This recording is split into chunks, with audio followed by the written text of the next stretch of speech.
development model. So here this model is based on prototyping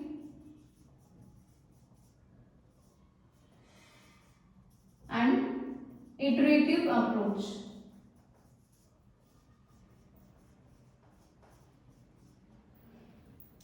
Okay, so it mainly focus on requirement gathering. So the requirements, customer requirements are gathered through workshops and early testing of prototypes. So here, as the project is divided into multiple modules, so every module will be developed by individual teams. So because of that, you can get the prototypes, or the outputs which are obtained from this, they are treated as prototypes. So as the testing is performed on every prototype individually, so testing will be done quickly. Reuse of existing prototypes. Sometimes you can even use you can reuse the existing prototypes also. Continuous integration. So once the modules are tested, then in that case you can integrate all the modules in order to obtain the final system. So that is continuous integration. So because of this continuous integration, as we are integrating all the components in parallel, you can deliver the product quickly. So R&D focus on all these factors. So coming to the different types of phases here.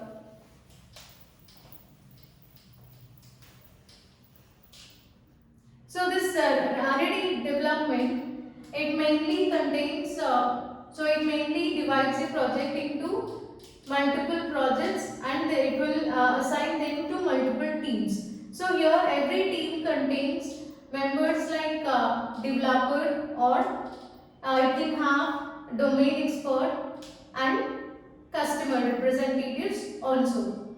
So the task of every team is to work on that prototype in parallel in order to produce the final outcome. So they will work in parallel. Okay. So coming to the first one, that is business modeling. There are total 5 phases in this rapid application development. So first model is business modeling. So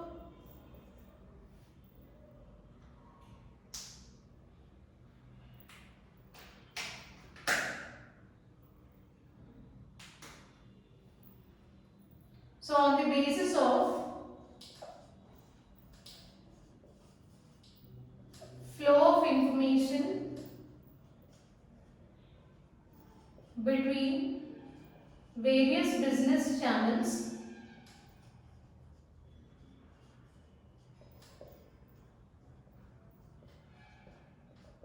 product is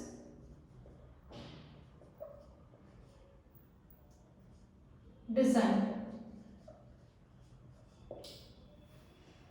So in business modeling, so the communication or information flow takes place between various business channels. So based on that information flow, product will be designed. And the next phase is data modeling. So during data modeling,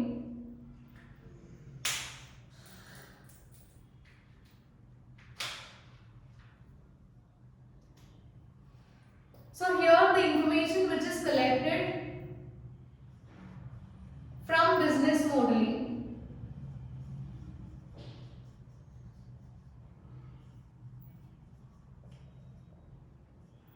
so I am writing this as BM, business modeling. Information collected from this business modeling is defined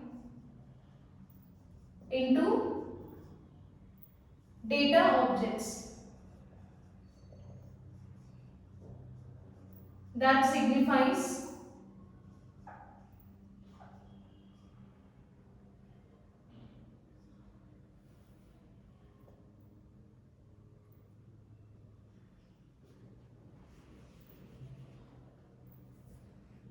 that are used for business. So the information which is collected from the previous phase, so that is defined here into set of data objects. So these set of data objects are nothing but entities. So after that, attributes are also derived, and the relationship between entities and attributes is also defined here. So these data objects are used for business, or the relationship established between this entities and attributes. So even that can be used for business. And coming to the third one, process modeling.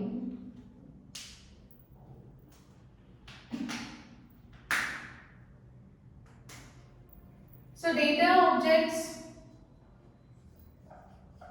So here we got data objects, right? So the data objects which are declared in the data modeling phase. It is transformed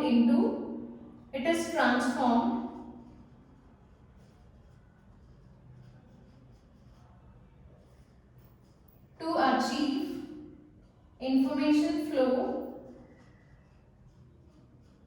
necessary for implementing or necessary to implement business functions. So during this process modeling phase, data objects which are declared in the data objects which we got in the previous phase, they are transformed to achieve information flow. So this information flow is necessary in order to implement business functions. And next we have application modeling. So automated tools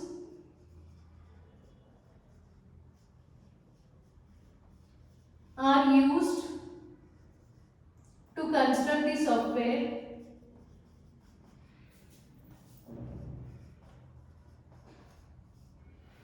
which is converted or which converts the previous two models, that is process and data models,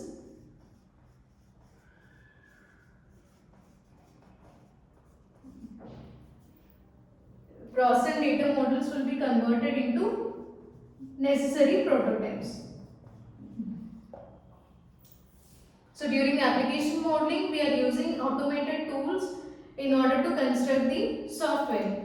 So this software converts the process and data models into prototypes.